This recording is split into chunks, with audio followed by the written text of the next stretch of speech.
Hi, my name is Ben Forbes, and I'm an AARP Colorado volunteer. AARP Colorado believes that the best years of your life begin at 50, and we're out to prove it with our program. The new 50 plus, it's a mindset, says we're better than ever. As part of that get up and go attitude, we're hosting Wine Walk Wednesday, Aromatic Treasures. It's just another opportunity for AARP to encourage active adults to learn more, play more, and exceed all expectations. We can see and feel the trends. People 50 and older are more active, both physically and mentally, than ever before. They aren't slowing down. In fact, they're preparing themselves to do more of the things they love. So many older adults are exercising, eating right daily, they're taking the time to learn new things, and they know the importance of life balance, making sure that leisure and fun are significant parts of their healthy lifestyle. In that lively spirit, we welcome you to enjoy our Wine Walk Wednesday webinar. While we hope you learn something new and exciting, we want you to enjoy yourself, relax, and most importantly, have some fun. Please note that we're offering a closed caption option this evening. If you're interested in that option, click on the last red button at the bottom. If you're watching a recorded version, you may download the transcript under the Handouts tab, the fifth red button to the left that looks like paper. Please check out all that AARP Colorado has going on at aarp.org/co. We look forward to connecting with you. Now let's get started with Wine Walk Wednesday. Here's our host for the evening, John Yu.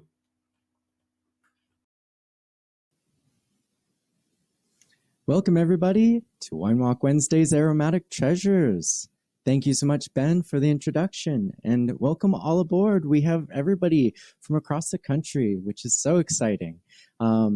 Today, we're going to be going through Alsace, which is one of our few last remaining regions in France. We've been able to explore a lot through the last couple months, if not this year. And we're going to go through our traditional format, the location, the terroir, the grapes, the style, the terminology, and its global influence. In particular, Alsace is incredibly embedded in both German and French culture. And we're going to see a lot of this intertwining between the bottles, the style, the culture, as well as the architecture. So, where have we studied so far? And if you've joined us for the last couple classes, I wanted to do a quick and brief recap of where we've been. In the last class, we went to Rhone and Provence. Before that, we did Burgundy, Champagne before there, and Bordeaux was one of our earliest classes. And we were able to explore Sauvignon Blanc, Cabernet, Cab Franc. When we went to Champagne and Burgundy, we did Chardonnay, as well as Pinot Noir. It allowed us to really explore some of these wines internationally. And when we went into Rhone and Provence, we understood and grew in terms of French blending techniques. Same thing with Champagne. But in general, we're going to go into the far east corner of France, right on the border of Germany, and you're going to see a little bit of everything. We're going to have kind of the remaining grapes left that we haven't had a chance to explore. Let's see here. We've got a little bit of everybody out here. I love the variety. So throw out some ideas of what you're drinking with us, different grape varietals. I'm curious to see how we're pairing with you tonight. Tonight, I'm doing something unique and new for me. I'm doing Chardonnay and Auxerrois. And it's a unique blend because for the most part, Chardonnay in this region is kind of a secondary grape. It's kind of low on the totem pole, but it's blended with Auxerrois. Forgive my pronunciation, but it's something that is related. And we're going to get into some of the mutations and blending techniques out here. So in general, this location is going to be heavily influenced by a number of countries. You're going to have Germany in the north and in the east, Luxembourg, Belgium, Netherlands, Switzerland as well. This is kind of the dead center, the heart of the old European empire. When we go into looking at the old territory of Charlemagne, this is really the heart of it. And part of it is because it's protected by the Alps. It's also just kind of this natural climate where it's protected by the Vosges Mountains and the Rhine River. So it's got this great element of both natural protection and resources. When we go into some of the towns here, we're going to look at 4 in particular, just to kind of give you some visual guidance. Hagenau is one region, the town farthest north, then Strasbourg being the capital, Colmar, which is pretty iconic as well, second biggest city, or village, and then Mulhouse, which is going to be in the far south, right on the border of Switzerland. Let's see, whatever. We've got Gewurztraminer. We also have, let's see, what else does everybody have drinking? Oh, New York. Okay, I'm expecting some Finger Lake wines as well, and rose. Let's see, enjoying a rosé. I love it. I love it. All right. So this is the beautiful town of Hagenau. You're going to see this Tudor-style architecture and heavy influence of these small tributaries and rivers that are coming from the Vosges Mountains. You'll also see this in Strasbourg, where the city, it's a little bit bigger. The buildings are a little bit more built up, 4 stories, 5 stories, but in general, it's very quaint towns and villages. Colmar, also the same, but it's almost like the Painted Ladies in San Francisco, where they're very colorful, matching the floral decor. It's a very vibrant city or town. And Mulhouse. And Mulhouse is going to be even more built up and dense and very fortified. And you'll see later on, I have an aerial view of one town that's going to show almost these medieval fortification style and layout of these villages. Kathy, let's see. You have a full screen view. The view is actually split between both the slides and the video and the chat. So you might be able to maximize the slide screen a little bit more though. And it looks like, Joanne, you're drinking Gentil Hugel.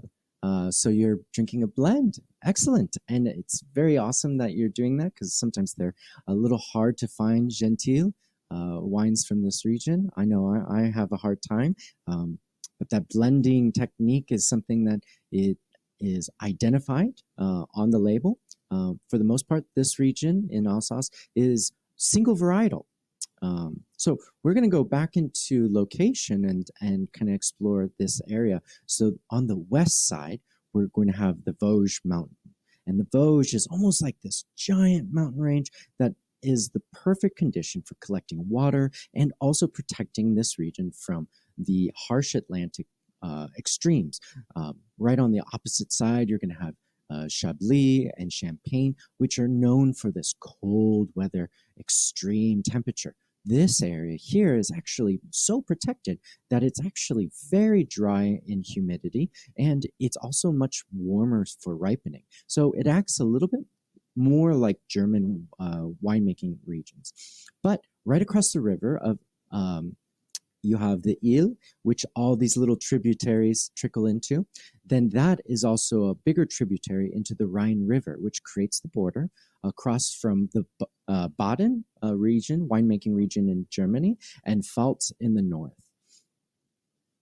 So this is kind of a brief glimpse of the Ile River, because it's collecting so many different little tributaries and rivers that are adding up to this basically great resource for this area to create natural irrigation, watering techniques that are going to allow for them to really kind of emphasize this natural growing technique.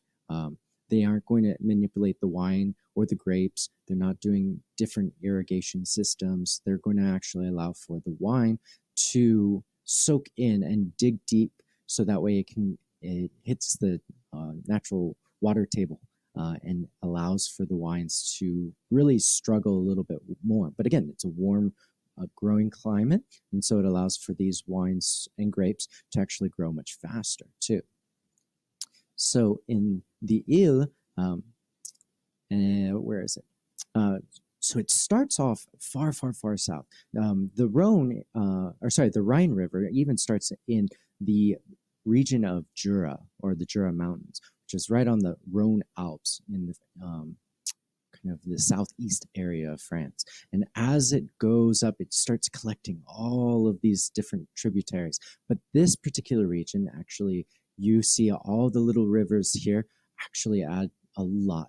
And what makes it unique about that is because when we combine that with the terroir and the soil composition, this area is probably one of the most diverse, and allows for a lot of different grape varietals to be grown and produced. And so every winemaker's styles is incredibly different. There's consistency because they're allowing the grapes to grow naturally instead of using a lot of winemaking techniques. But in general, it allows for a lot of opportunity for flavor. So there's 3 towns that a lot of these tributaries kind of flow around. And these towns actually were built in this area strategically. So you have Colmar, which we had seen earlier, Sélestat, and also Strasbourg. And these 6 tributaries are kind of some of the biggest tributaries that cut right through the wine growing regions of Alsace and allow for this natural irrigation. Let's see. And again, this is like the quaint, cute little cottage type town. They're famous for their food, but it's beautiful and iconic for tourism. They're famous for some of their really high-end chefs that they go out there to study and practice and come back and travel if they're going for a Michelin star and different ratings. Now, this area is divided into 2 areas, the O and the Bas. And so the Bas is the farther northern region. We have it highlighted in white there. And this area is actually lower in elevation, even though it's farther north. And the O-Rin is higher in elevation, farther south. So it actually gets a lot more sun exposure.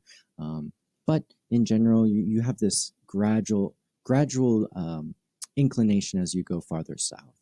But the whole region is composed of 51 Grand Cru vineyards. And we're going to go into the Cru system a little bit. But again, this really accentuates the uniqueness in terroir and the diversity in the soil. So it allows for these 51 vineyards, Grand Cru vineyards, to actually express their identity through their own grape varietals and their own winemaking regions. Let's see here. Everybody good on slides? And yes, those that church is beautiful. We're going to start to see a lot of really unique architecture in here, but these little cottages and Tudor-style architecture are really kind of fortresses of kind of this really cozy, iconic, both German and French style. Now, this is the 8 or 9 different soil types that are kind of sprinkled throughout the Alsatian region. You're going to have marl and limestone, gypsum and slate, granite, gneiss, clay, limestone, and volcanic. And again, it's a conglomerate, so it creates this really like unique style. The slate makes this almost like petrol-like flavor, very like rich, very intense, both aromatically and flavor-wise. So the Germans too also have their own style of slate, black slate, that they reciprocate that and really extract that with, particularly with Riesling. Whereas you'll have marl and limestone, really great for like cooler climate, higher acidity to build these really bright, tart, and citrusy style wines. Let's see here. Allison, you're asking, there's a red circle. Oh, okay. Good, good. Baden-Baden, a smaller Paris. And let's see who else. Yes. And I was curious about Baden in particular. I plan to explore and do some more research in that area as well as Pfalz, because at some point we're going to be going and exploring more in-depth German wine regions, because they have a lot. And we're just going to we're going to do an introductory in this area, because it's one of the best transitions into German winemaking techniques. Next, we're going to explore a little bit. We touched a little bit on the climate. So this is farther inland. The weather is much drier, again, less humidity, so it allows for great opportunity. There's not as much natural diseases and viruses because the vines aren't really worrying about the humidity where it creates too much moisture and creates like downy or powdery mildew, different things that winemakers will really have to go out of their way. This, it allows for the grapes to grow with less obstacles. That being said, this is also with continental climate, you're going to have diurnal shifts. So it's cold at night, warm in the daytime. It allows for the grapes to really retain their vibrant acidity. That, as well as this rain shadow effect from the Vosges Mountains, it allows for there to be almost that controlled rain. Goes right over or it gets captured by the mountains, but the region itself is not really occupied by heavily damaging rains or even hailstorms. It's pretty consistent. Even through a lot of the changes in the last few years, we've seen this area ripen much more. So typically they when they're making the wines, they ferment to dryness, which means that they leave no sugar in the wines, and it allows for it to smell incredibly aromatic, but not be very sweet. Whereas in Germany, they tend to be a lot sweeter and a lot more intense. And yes, I can definitely go back to that map here. Let me pull that up here. I will bring the colored map here for you, David, so that it shows the Alsatian region there.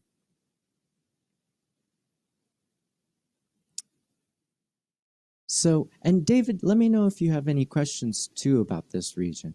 It's pretty straightforward. It's 75 miles long, but it's very narrow. It's only a few miles wide, and it really allows for, it's one of the smallest regions in France, but at the same time, it's the highest density of growers and winemakers. You have almost 4,900 growers in this region. So they're blending amongst different same grape varietals, but different producers.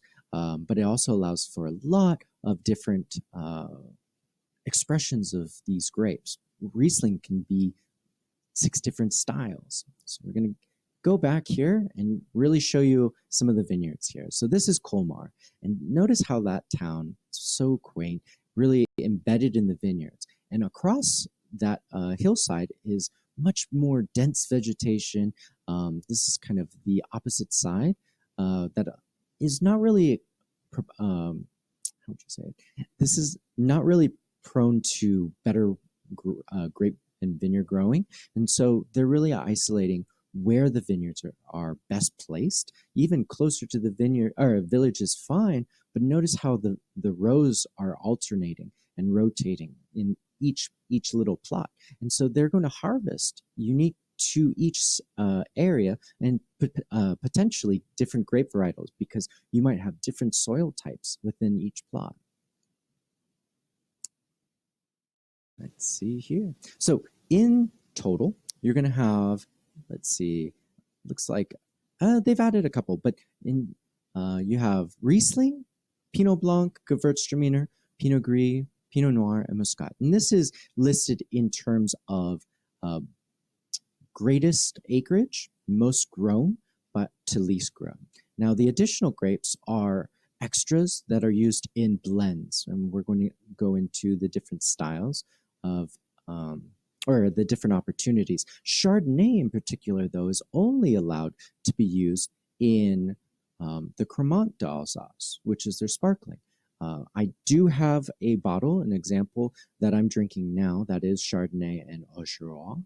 But in general, you're going to have the 4 noble grapes, and they call them the noble grape varietals of Riesling, Gewurztraminer, Pinot Gris, and Muscat. And let's see here. Is the rotation for better sun or something else? Perhaps erosion control. Yes, well, with this area, there definitely erosion is going to be a proponent for vineyard rotation. But at the same time, it's also a lot about the exposure because these hillsides aren't incredibly steep.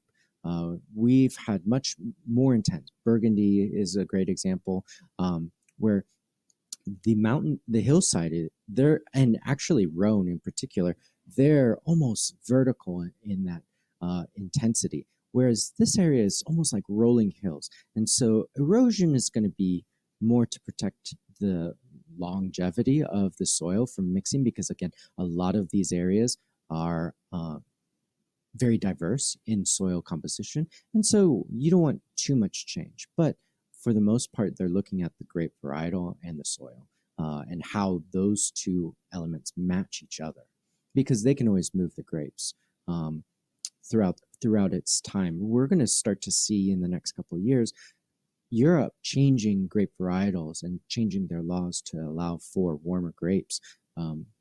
Bordeaux in particular is one of the most recent that's added grape varietals in particular. Let's see, approximately how many Wine Walk webinars? Yes. Yeah, let me know how many of you all have joined and partaken. And, again, too, you can go online and actually rewatch some of our old episodes too. So if you haven't seen all of them, definitely check them out. Hilda, welcome to your first show. Awesome. Zofia, this is your third. Carol's your fourth. I love it. I love it. Ben, thank you for being so loyal and watching all of them. Margaret, welcome aboard. So, one of the unique things, and the reason why I mentioned drinking Chardonnay and Auxerrois, is because it is kind of cousins to one another. So when UC Davis was exploring grape varietals and their origins, we noticed that Pinot Noir is actually a mutation, or is kind of the parent mutation of Pinot Blanc, Pinot Gris, Pinot Meunier, Pinot Tantouré, and Pinot Noir Précoce. And so the really unique thing about it is, wow, all these grapes that have affected the world in completely different styles are kind of derivatives of one grape, Pinot Noir, which is why we emphasize in the wine world how special Pinot Noir is. But at the same time, in regions like this, it gives us an appreciation for the ability of Pinot Noir, because Pinot Noir is the only red grape varietal allowed in the Alsatian region, which I'll go back and show you here. It's the only red grape. Everything else is white wine grapes. Even Pinot Gris, which I'll go back here, it's that second grape cluster. Pinot Gris, which naturally has a red skin, creates and produces white wine. Now, if you allow for that grape in particular, and Oregon is proponent for making rosés out of this. They allow for a little bit of maceration, this more winemaking techniques, to extract the color and allow for more intense flavor, more intense tannin. And again, they're still subtle, but really allows for a lot more color and extraction. Now, Goya Blanc and Pinot Noir were, in theory, they're still doing some research on it, but its derivative is Chardonnay, or kind of the parents to Chardonnay, and also the cousin of Auxerrois. And again, we're gonna see this a lot more with Dijon clones and different styles and different clones of Chardonnay throughout the world that are going to be mixed, blended, and basically trained so that way they're really optimizing the best wine growing regions and the best grape varietals for that area. Now, in the area here, we're looking at the four different styles. You're going to look at dry and sweet, still and sparkling. Now, when they add sweetness to it, they're going back and they're actually giving some of the juice back, the original juice back to the wine. So it allows for them to have control over how sweet the wines are. And you have three appellation styles. Alsace AOP, which is basically the umbrella for all of the wines in this area. There are some that fall under table wine, vin de table, But in general, Alsace AOP will be the majority of it. Then we have the 51 Grand Cru AOPs, as well as the sparkling AOP for Cremant d'Alsace. Let's see, is there a reason why they make mostly white wines in this area? Paul, let's see. And then Mark, you were asking, where would we go to see historic? Can you elaborate on the historic? We're going to go through a little bit of the region's history in a couple slides later on, but you're going to be looking at almost 2,000 years of history, and we're going to kind of skip through it and show you some of the highlights. But in general, the reason for this area being so, so iconically famous for white wines is also because they're influenced from Germany. You're going to have Blaufränkisch, and you're going to have a couple red grape varietals from Germany that really don't make it over. And I think that's partially because white wine is a lot easier to make. It's faster to produce. And over the years, you're going to have so much war and passing back and forth of this area that white wine is actually a lot more efficient to grow. And this area does not use a lot of aging. They don't use oak to age their wines, and so it allows for quick and efficient production. Let's see here. All right.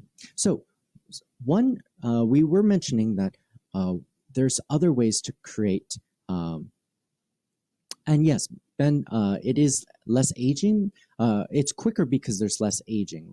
If it's stainless steel, or neutral oak, it doesn't require years and years of maturation. And Julie, AOP, we're going to get into and break down the terminology is appellation d'origine contrôlée or protégé. And we're going to break it down because it can be a very confusing system. A couple slides here. But in terms of sweetness, we're going to talk about, we talked about earlier, gentile wines, which another term for it is Edelzwicke. And this is a white wine blend from the region, made 50% of noble grape varietals. And again, you're looking at, where is it? It's Riesling, it's Gewurztraminer, Pinot Gris, and Muscat. Then you have other, not blending techniques, but other terminology on the bottle where they'll take the label and you'll see Vendage Tardive or Selection de Grand Noble. Now, the difference between the two is the exposure to botrytis. Vendage Tardive can be a late harvest wine, and we see that both in Germany and Washington, Oregon, but the style basically allows for the grapes to age longer on the vines, not necessarily affected by botrytis, which is that natural bacteria that attacks the grapes and dehydrates them and sucks out all the water. And if they are affected by that, that becomes Selection de Grand Noble. And that is explicitly botrytis-affected dessert wine in this area.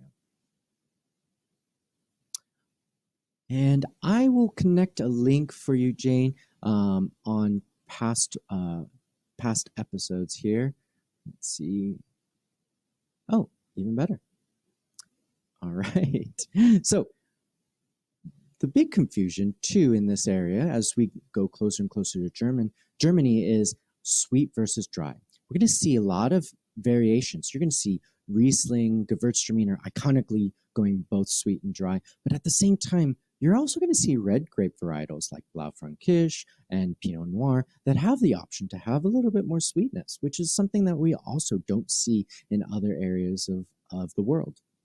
If they're sweeter, they use that warm growing region to create richer berries, more sugar content, higher concentration, and that eventually produce more alcohol, baked and almost like dried flavor fruit, versus the dry style, which naturally a lot of these wines, especially like the higher acidic Riesling, Pinot Blanc, and also even the Chardonnay that I'm drinking is zippy, it's mineralistic, it's fruit forward, and it's all almost primary flavors versus secondary and tertiary flavors from these sweeter styles. All righty.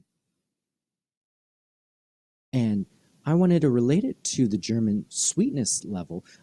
We call it the Prodicot system. And the Prodicot system measures degrees in oxal. And the oxal is the must weight. So basically, once they've harvested the grapes, you're looking at the residual sugar and how much is in it. You can still ferment it to dryness, but afterwards, that's the reason why maybe a Cabernet Riesling can vary from sweet to dry, even though it's naturally going to be on the drier side. Then as you get more ripe, it becomes Spätlese, which is the late harvest, Auslese, Beerenauslese, Eiswein, or ice wine in Canada, and Trockenbeerenauslese, which with Auslese, basically it being like a harvest select, then you have Beerenauslese, which is berry harvest select, and then Trockenbeerenauslese, which is dry berry harvest select, which is basically they're looking for botrytis affected grapes that have had all the water removed and implemented into making these high concentration, sugary, sweet, voluptuous wines. But as we go back to Alsace, knowing their style, this is kind of a collage of all the flavors that you should be expecting and tasting while you're drinking with me. And I expect you guys to be exploring some of your own Alsatian wines right now too. But this one here, I'll go through it. It's definitely this green apple, almost like quince and like kiwi-like aspect. It's very tropical, but it's zippy. It's very like lemon, lime, and tart. And when you taste it,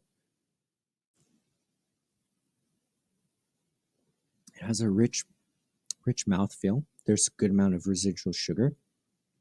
The acidity is much higher than the residual sugar, so it has almost like a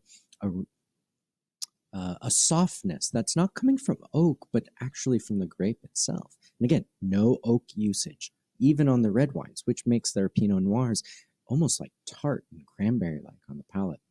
And again, going back to it, when we're looking at Alsatian grape varietals and wines, it makes it really easy to shop for because all the rest of France is actually labeling their wines with regions, but none of them really identify, unless you look at the back label, but on the front, they really never stress the varietal. Now, in Alsace, what makes them unique is if they label, and you have an example here where it's Riesling, if they label it Riesling, it needs to be 100% of that grape varietal, no blending. If it's a blended wine, it has to become an Edelsvicker or Gentile wine. Otherwise, it is just 100%. It makes it very easy to shop for, very easy to look for wines. But again, these are beautiful wines that are great for all seasons. You're talking hot, warm summers. You want to do like end of the year, like Thanksgiving or different holiday food pairings for dinner. Amazing food wines. If you've got, I don't know, like chutney versus salsa, intense flavors, these aromatic wines really can compete and they can go toe to toe. Now, we were looking at, and the question earlier from Julie was about the AOP and AOC. So, appellation d'origine contrôlée and protégée. This is kind of the top tier of a three-tier system for the majority of France. These are the wine laws and regulations. You're going to have at the bottom Vin de France, or what used to be called Vin de Table, which means table wine. Then, as you go up in style and regulation, you have IGP, Indication Graphique Protégée. In Italy, it's called IGT, Indicazione Geografica Tipica. And then when you go up one more tier in terms of like the highest quality in this region, you have the AOC and AOP. And they really restrict, I think it's 6 different regulations. And we're going to look into it in a couple of slides and go through it. But I'm going to compare this structure because we're going to take the AOP and the AOC and we're going to go even deeper into it and break it down. Now, when we were looking at Bordeaux, we would look at Bordeaux's AOP and AOC and break it down in terms of cru. You have Premier Cru, Deuxième Cru, Troisième, Quatrième, and Cinquième. Apologize for the pronunciation, but you have your first, second, third, fourth, and fifth crus. And this gave, in 1855, by Napoleon III, an opportunity to kind of rank and tier the quality of wines based off of what, at that time, they thought was the best to the most affordable. And it varies. At this time, this was very subjective based off of their preference. When we go into Burgundy, they have a very similar style. But going back, notice how Premier Cru was the top wine. But when we go to Bordeaux, it's actually the Premier Cru, which is the second tier. And I show you the little colored triangle on the side to give you kind of a visual reference. So Grand Cru becomes the best wine label and production standard. Then you have Premier Cru, Village, and then Region. And that in general, you'll go for Burgundy. You'll have Burgundy wine, then you'll have something like Pouilly-Fuissé, and then you'll have a Grand Cru, a Premier Cru, which is a vineyard named, and then you'll have a Grand Cru, which might be like Montrachet, whereas the village itself might be like Pouligny-Montrachet. Then when we compare it to Alsace, we're going to have three. And again, it makes it very simple, very straightforward, really effective. You have Grand Cru AOC, which is their top tier, 51 vineyards. Then you have Cremant d'Alsace, which is all the sparkling wines. And then you have everything else, which falls under the AOC. Very straightforward. Now, you still can, again, going back to it, I'm going to show you that first slide. You can still have Vin de France in the region of Alsace, but they actually don't have an IGP level. I know it's very confusing, but to give you an idea, for the most part, a majority of your wines are going to be Alsace AOP, and the higher tier are going to be Grand Cru, and sparkling are going to be Cremant. Very easy. All right, let's see, and I'll catch up a little bit on chat here. Paid off. All right, I'm glad it paid off, and definitely Sophia, if you're looking for no oak wines, this is the region. This is actually a beautiful style, and match the style around the world. Noting like Riesling and Gewurztraminer from the United States, some of the Rieslings, and even like Pinot Gris from New Zealand. Those are going to be beautiful wines that really match this region and are part of that global influence. Really just identifying this region and really learning from the best of the best techniques.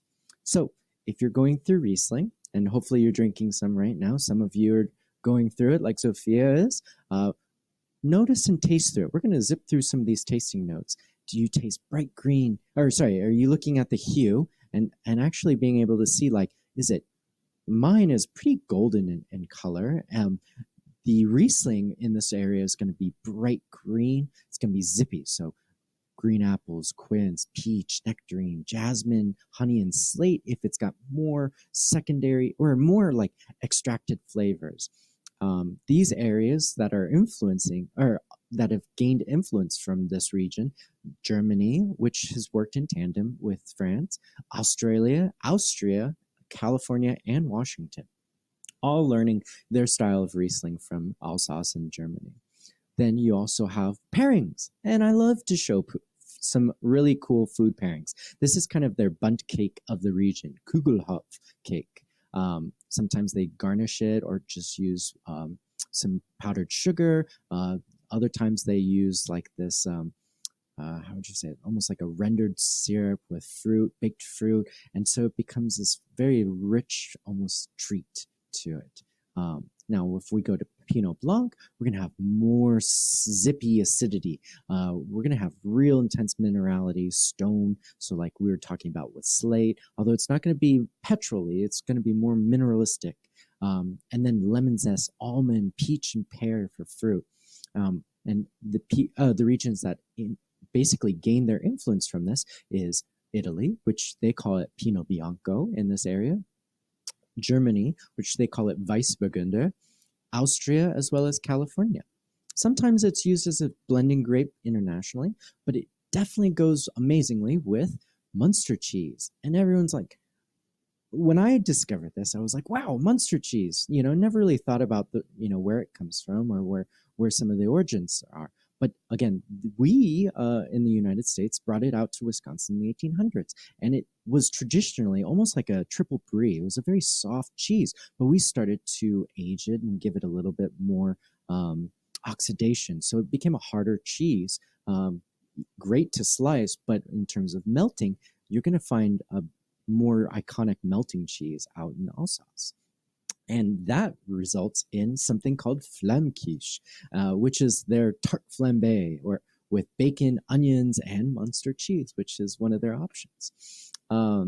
Oh, that's awesome. I love Munster cheese. And honestly, it's super easy to find and come across. And I had a fierce craving for Munster cheese, and making these slides made me hungrier and hungrier, which is going to lead us to our next one, which is Gewurztraminer. And in Alsace, they don't use the little two dots above the U called an umlaut, just because it is France. But you're going to have this deeper golden color like we were looking at here. It's going to be almost like a rich yellow in hue, but you're going to have really tropical flavors: lychee, honey, peach, apricot, roses, ginger, and clove. This is going to be almost like intoxicatingly, like almost like a perfume. It's very concentrated, and it pairs incredibly well with a lot of different wines. That being said, it like we do it a lot out here with Thai food. Thai food with Alsatian Gewurztraminer is amazing, because it has those sweet components as well as floral, and it matches and pairs with the spices very well. Germany is a great example of the styles that they've kind of intermingled with and learned from, as well as grown with. Austria, Italy, California, Washington, and New Zealand also all grow Gewurztraminer. I find that California, Washington is a little easier to find, but I have found Italian Gewurztraminer. And what to pair it with?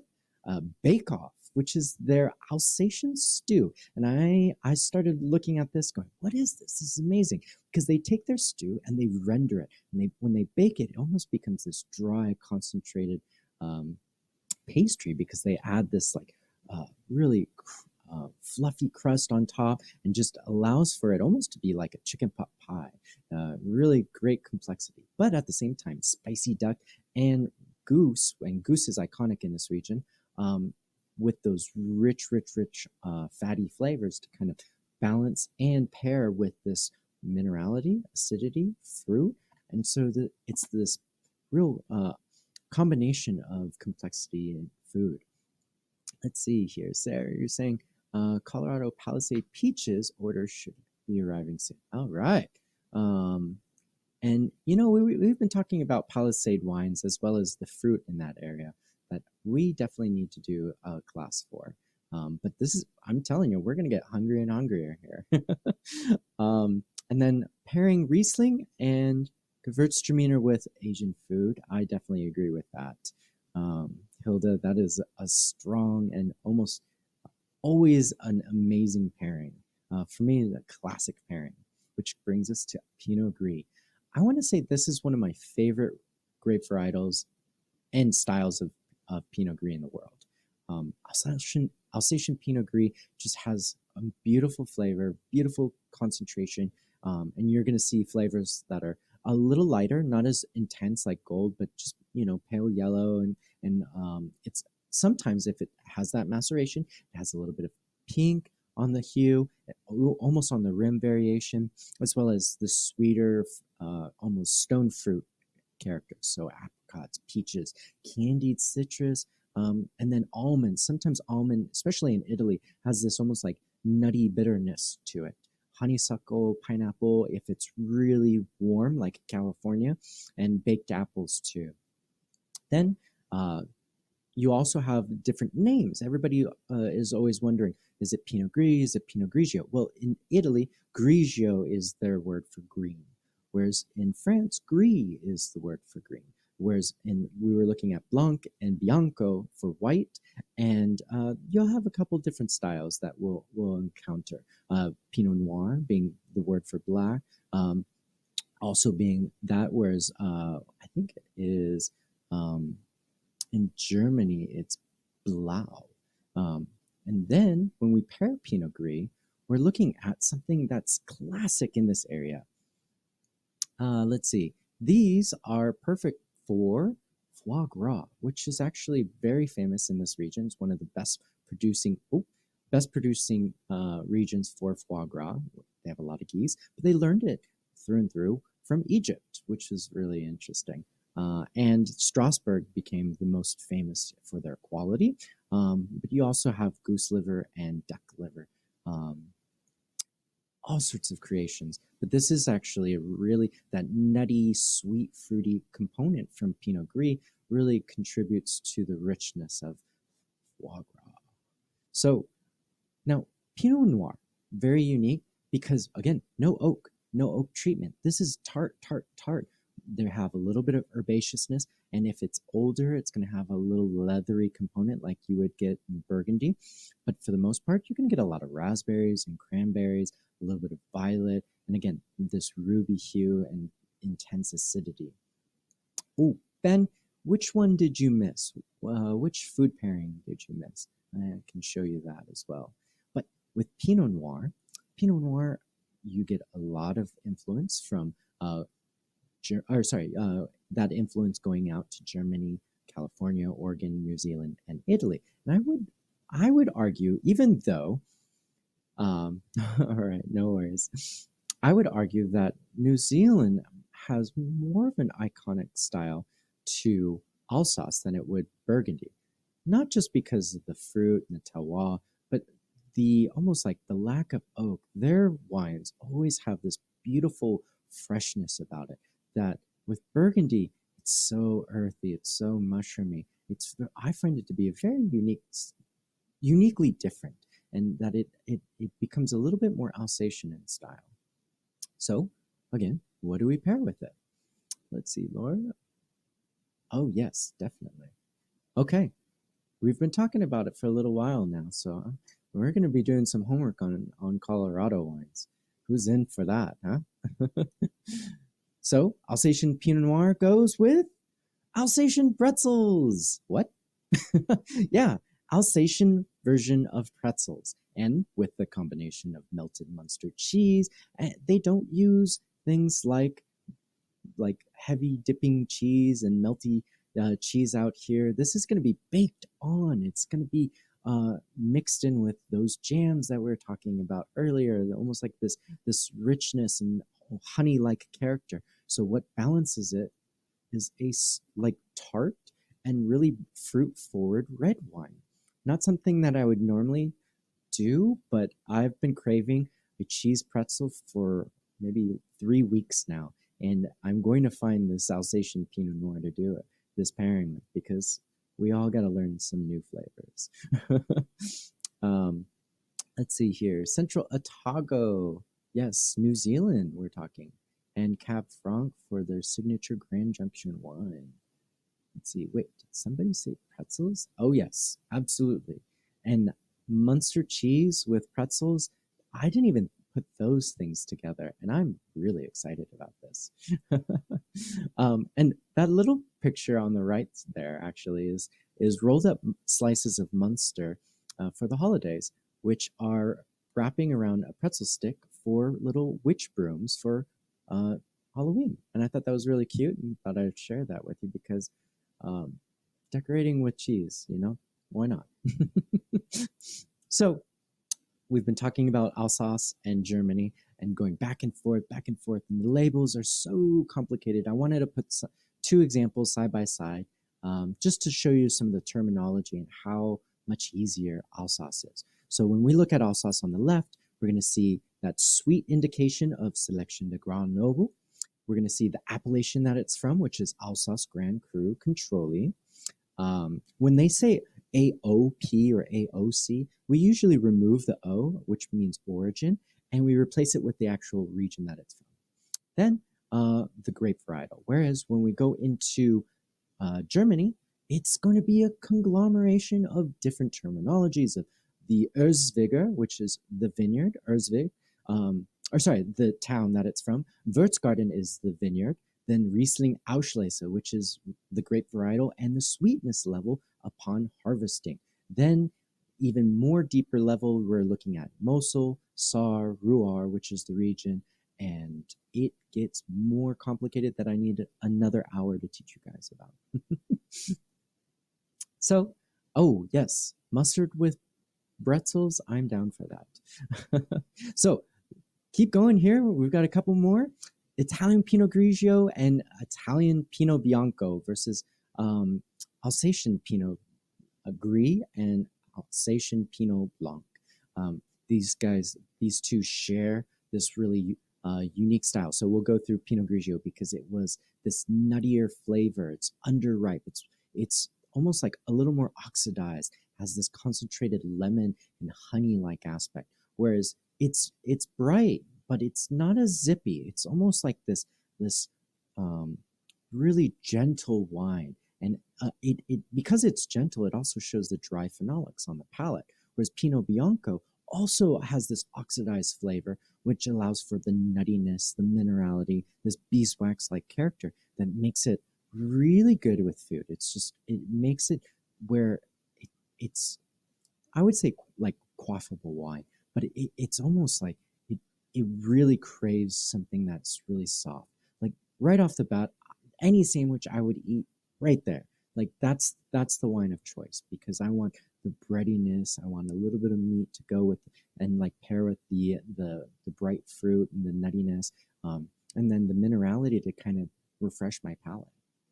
Then you also have Australian Riesling and two big regions out there, Clare Valley and Eden Valley, which I wanted to kind of go into a little depth because we talk about Oregon, Washington a lot, California a lot, but we don't really look at Australian Riesling all too often.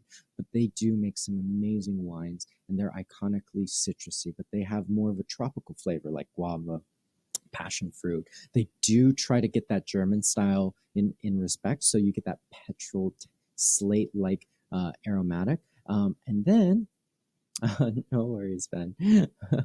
And then you also have these funny terms like steely or tennis balls, where it's like this freshly opened can of tennis balls. I know you got to try it. It's a flavor and description that when we get creative about describing these wines, this is what we're looking at. And then to wrap it up, some things that a wine that we may know and are familiar with, which is Washington Gewurztraminer, and in particular from Columbia Valley, because you're going to get this ripe fruit, cantaloupe, lychee, peaches, tangerine. And again, they're going to try and go for the Alsatian style that shows the honey and roses.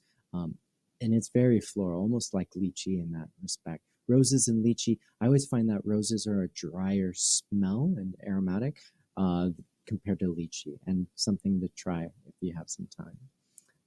And then one of my favorites, and kind of always has a dear spot in my heart, is Finger Lake Riesling, which is both dry and sweet, kind of like both Alsatian and German style, but they love to make this really uniquely candied flavor, rich and generous with acidity, but they almost have this real orange-like character, tangerine, like it's very fruity. I love them. I love them, love them, because they're beautiful to age as well. Paul, you were asking about, so let's see. So I assume that these wines are not meant to be aged. Should I drink them right away? And in general, you won't see older vintages. Au contraire. Actually, these are incredible wines to age. It's just that the winemakers don't tend to age them.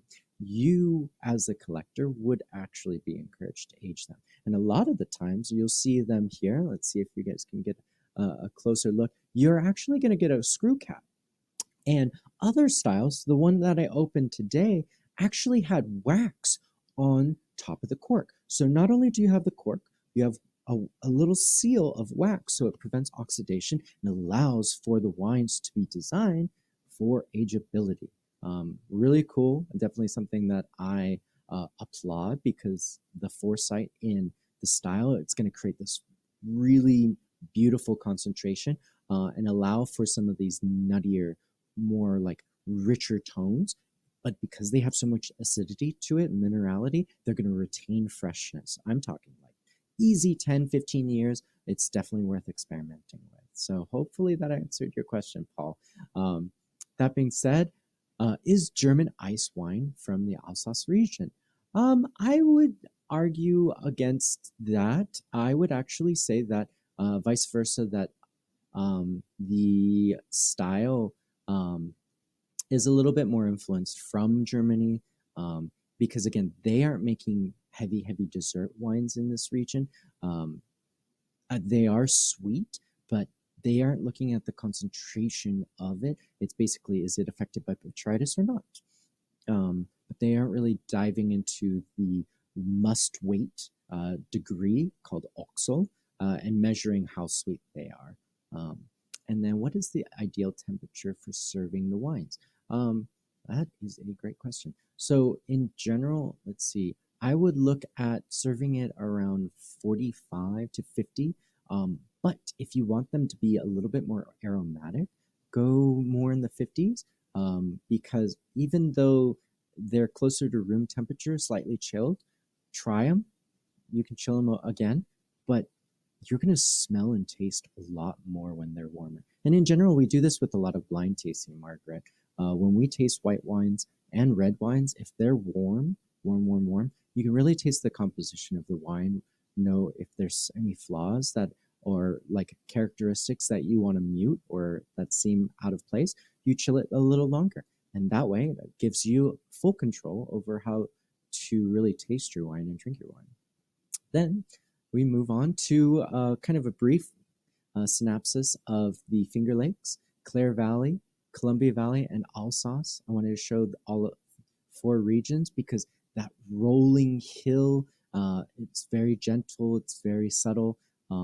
Just wanted to give you an idea that these aren't extreme climates and extreme weathers, but the one thing that they all share and they really rely on is the water source, the rivers, a lot of the rivers. The only thing with Clare Valley, I think it's closer to the ocean than anything. But because it's protected, it actually is allowed and creates a colder climate for this subregion. So I hope that helps. And let's see, Sophia, thank you for confirming. My friends were telling me to toss old white wines. No way! Experiment before you toss any white or red wines for that matter. Decided to try it before pitching and was deliciously surprised how wonderful they are. I had kept them in the fridge for years and have a fridge dedicated. Yo, I am so excited for this because yes, allow for, I mean, before I dump almost every one of my wines, I want to try it and see it. How has the wine changed? Is it exploring new flavors? I've found that some Sauvignon Blancs start to taste like sherry, which I enjoy. Rioja starts to taste like vermouth.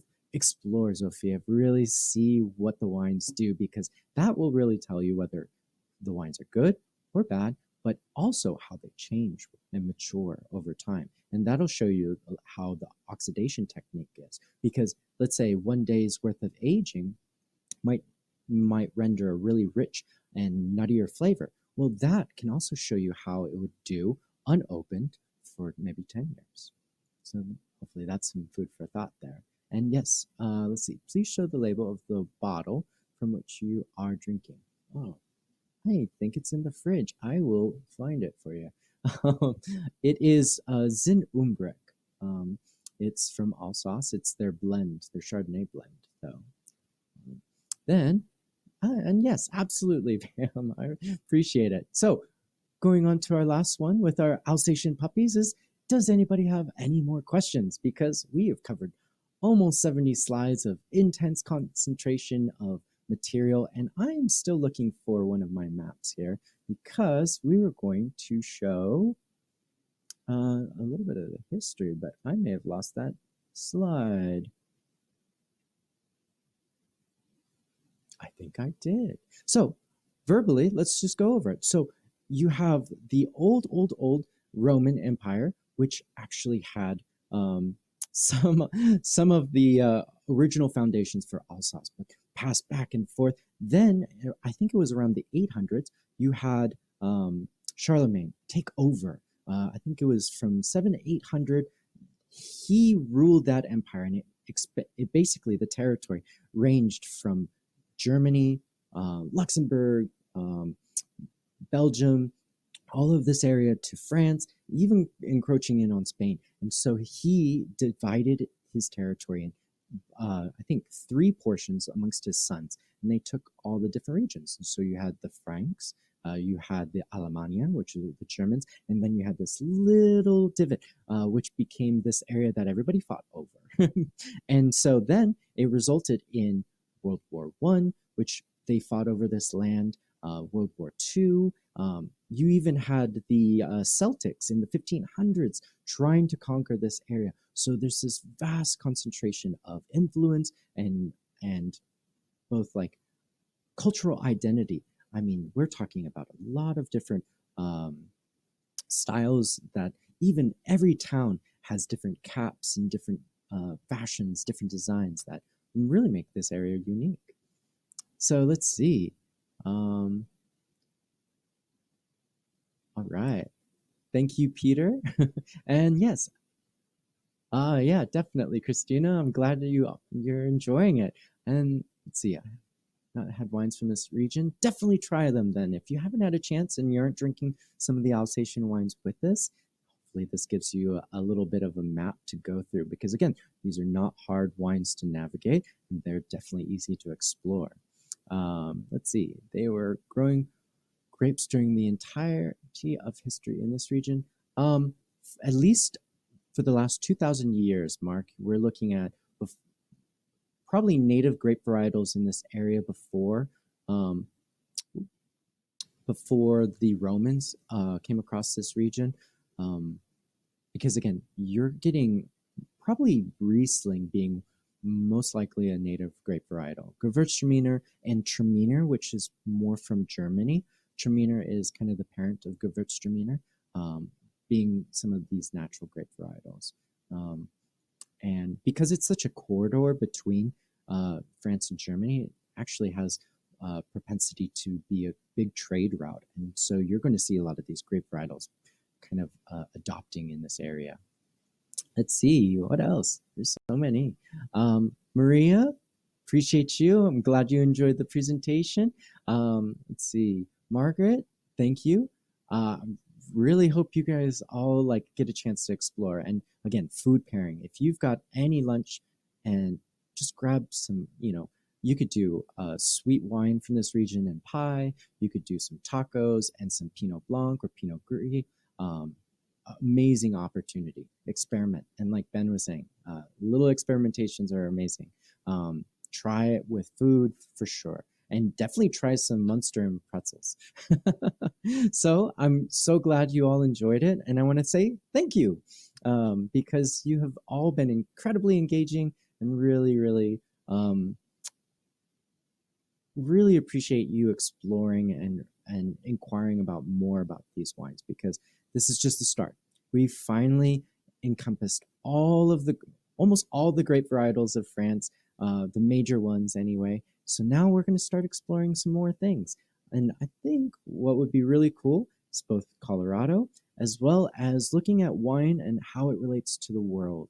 We're going to have a lot more to go through in our next classes. So I really appreciate you. And I want to thank AARP. I hope you all thank them too for hosting this for us. It's been an incredible couple classes, and we're going to have a lot more planned for you.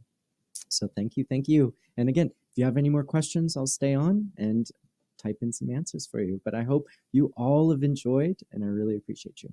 Thank you, and good night.